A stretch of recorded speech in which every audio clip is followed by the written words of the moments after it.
El tema de interdicción es un tema de legislación local y para tal efecto se invitó al presidente de la Comisión de Legislación de la Cámara de Diputados del Congreso del Estado, el cual confirmó y no está. Las autoridades que tienen que ver con el tema de interdicción solamente pueden hacer lo que las leyes les mandatan, y esas leyes las deben de actualizar y armonizar en la Cámara de Diputados.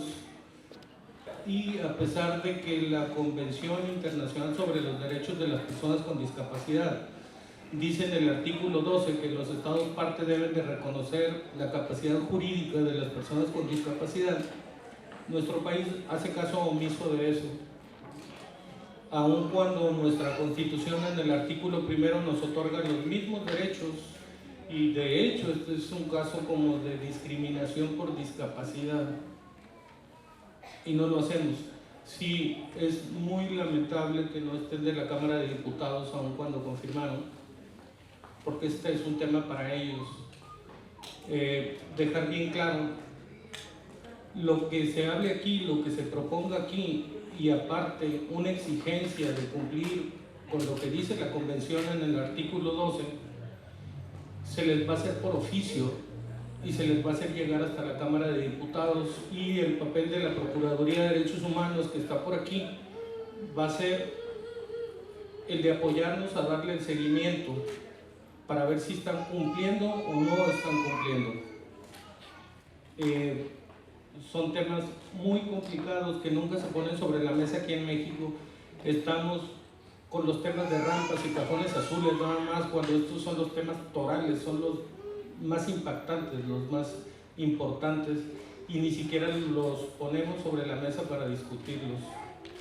Este día era la oportunidad de discutirlo con los diputados, pero pues no estuvieron. Solamente quería dejar aclarado el punto, y voy a dejar que mis compañeros expongan lo que traen. Gracias. Pues, primero que nada, es un tema muy interesante. Ya se mencionó de qué se trata la cuestión de la interdicción, pero nunca es demasiado explicar qué es la interdicción. En México, la capacidad jurídica de las personas con discapacidad se rige por un modelo de sustitución de voluntad. Esto se llama el estado de interdicción. ¿Qué es lo que hace esto? Evita que una persona con discapacidad lleve a cabo actos jurídicos o que lo haga por sí misma. El mecanismo de interdicción tiene problemas serios. Uno de ellos es que es un sistema generalizado, es un sistema estándar, que no ve las particularidades de las personas con discapacidad. Sabemos que cada discapacidad es diferente, por lo tanto, cada manera de tratar a una persona con discapacidad es distinta, no solamente debido a su discapacidad, sino al nivel que la desarrolle. Por lo tanto, sabemos que el sistema de interdicción pues no se adapta de esta manera. Además, no se adecua de acuerdo a lo que ya se mencionó sobre el artículo 12 de la Convención sobre los Derechos de las Personas con Discapacidad, que lee en parte: los estados partes reafirman que las personas con discapacidad tienen derecho en todas partes al reconocimiento de su personalidad jurídica, cosa que es lo primero que el estado de interdicción coarta para una persona con discapacidad. A finales del año 2013, la Suprema Corte de Justicia de México reconoció la falta de adecuación, es decir, el estar armonizado con el estado de interdicción con la Constitución de México y también con la Convención sobre los Derechos de las Personas con Discapacidad. Es por eso que se les da una orden a los jueces que cuando ellos estimen un estado de interdicción deben seguir ciertos lineamientos específicos, obviamente con el propósito de proteger la capacidad jurídica de la persona con discapacidad. Esto no, a pesar de que es una medida positiva, no nos quita de encima los problemas que se presentan con el estado de interdicción. Y quiero para ustedes mencionar un ejemplo, uno de muchos. Es el caso de una mujer sorda, adulta de 55 años que reside en Tijuana. Ella recibe una herencia, una propiedad. Cuando ella intenta hacer este trámite, cambio de trámite a su nombre, se encuentra con la objeción legal de que pues tiene una discapacidad. Por lo tanto, la notaría le dice que debe nombrar un tutor. Este es el proceso, ¿no? Debe nombrar un tutor que será quien va a recibir legalmente la propiedad, ya que esta persona, por ser sorda, por no saber leer ni saber escribir, pues no puede ejercer su derecho jurídico. Entonces, no puede realizar su trámite. No es sino hasta 3 años después, cuando el caso se retoma en otra notaría que sí reconoce su capacidad legal, la capacidad legal de la persona, y entiende que las facultades mentales de la persona en cuestión se encuentran totalmente claras, y con la ayuda de un intérprete de lengua de señas que le transmite lo que se encuentra registrado en los documentos, pues esta persona se encuentra en la total capacidad de entender y por ella misma tomar decisiones en cuanto a lo que quiere hacer. Este es uno de los muchos casos con los cuales nos enfrentamos, y no solamente en la discapacidad auditiva, sino en todas las discapacidades. La problemática del estado de interdicción va mucho más allá todavía. Esto, que se creó con el propósito de proteger a las personas con discapacidad, se ha convertido en un punto de vulnerabilidad para las personas con discapacidad. ¿Por qué? Porque en algunos casos, hago énfasis en algunos casos, algunos familiares de las personas con discapacidad, utilizando este recurso, pues se aprovechan de sus familiares para obtener los recursos que no les corresponden. Esto ha sucedido, señores, y sigue sucediendo. No digo en todos los casos, digo en algunos, pero se ha convertido en una medida que se utiliza para beneficio de otros. Y también, aparte de la cuestión legal, los aspectos legales, encontramos lo que ya es clásico, que es el estereotipo para las personas con discapacidad, que influye totalmente en lo que son las opiniones que tienen las autoridades que establecen el estado de interdicción. Existe lo que es una confusión entre lo que es la capacidad jurídica y la discapacidad. Cuando una autoridad, una persona en general, ve a una persona con discapacidad, inmediatamente lo relaciona con incompetencia. Incompetencia legal en este caso. ¿Y todo por qué? Porque dicen, bueno, la persona tiene discapacidad, y para protegerla de que no vaya a tomar decisiones que no le corresponden o que van a ser errores de ella o quizás de terceros, pues lo más fácil es establecer un estado de interdicción, le quito su voz y se la doy a otro.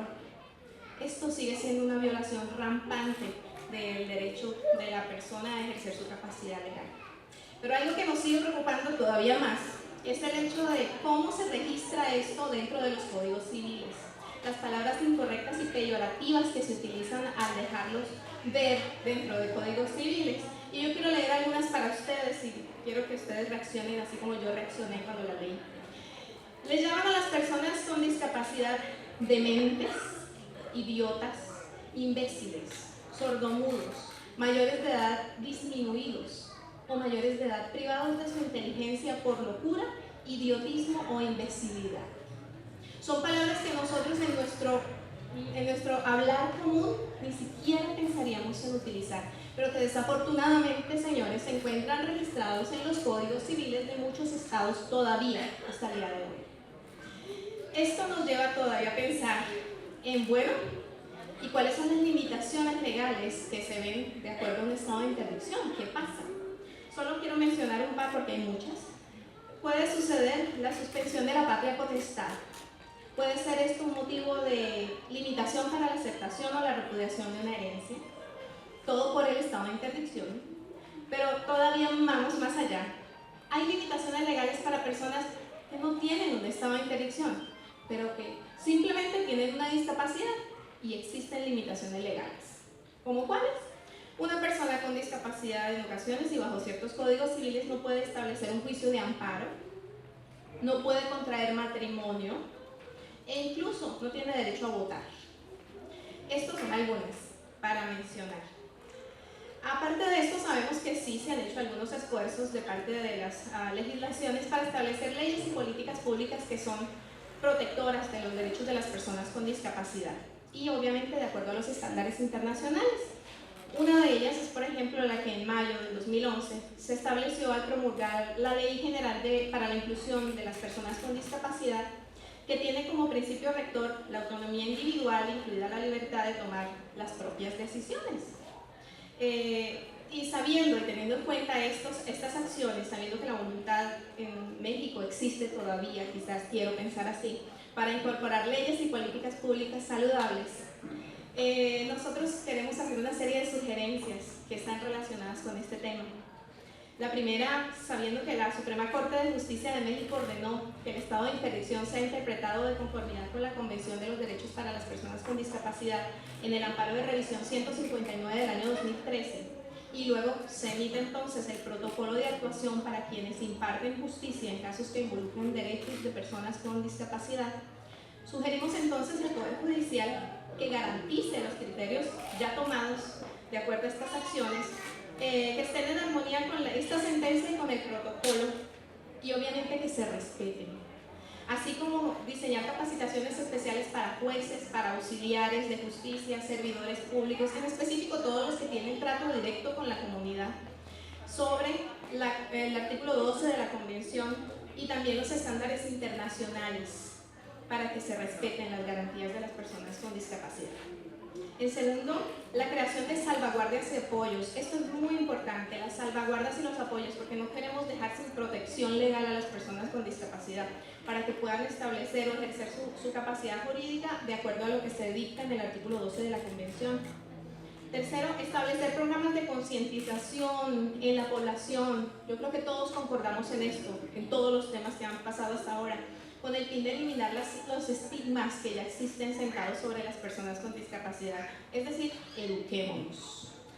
Cuarto, reformar el sistema actual de justicia jurídica, erradicando el sistema de interdicción, y en cambio de poner un nuevo mecanismo que esté de acuerdo a la Convención, al artículo 12 y a todos los que existen, y los estándares internacionales para garantizar la personalidad jurídica o la capacidad jurídica de las personas con discapacidad. Quinto, llevar un estudio para armonizar las leyes, que todas estén de acuerdo, no que una ley diga una cosa y otra ley diga otra cosa, que la rebate y se pongan en contra, no, que todas las leyes estén en armonía para que se puedan llevar un efecto positivo a las personas con discapacidad y eliminar esas limitaciones, algunas de las cuales ya mencionamos, que restringen la capacidad jurídica de las personas con discapacidad, sea por el estado de interdicción o simplemente por el hecho de tener una discapacidad. Sexto, llevar a cabo acciones que permitan la coordinación entre las entidades, los organismos, las asociaciones, las personas voluntarias, todos los que trabajan en relación al tema de la discapacidad, para poder ayudar y contribuir a que estas garantías se lleven a cabo. Séptimo, llevar a cabo acciones para implementar estándares internacionales. Estos estándares garantizan en muchos países hasta el día de hoy los derechos de las personas con discapacidad. Tenemos que fomentarlos, tenemos que conocerlos y tenemos que enseñarlos a otras personas. Y para finalizar, quiero dejarlos con una frase que está detrás de la razón de este foro y fue dicha por Jean-Jacques Rousseau. Él dijo que el mayor de todos los bienes se reduce a dos objetivos principales: la libertad y la igualdad. Sigamos entonces trabajando para que eso sea una realidad. Gracias.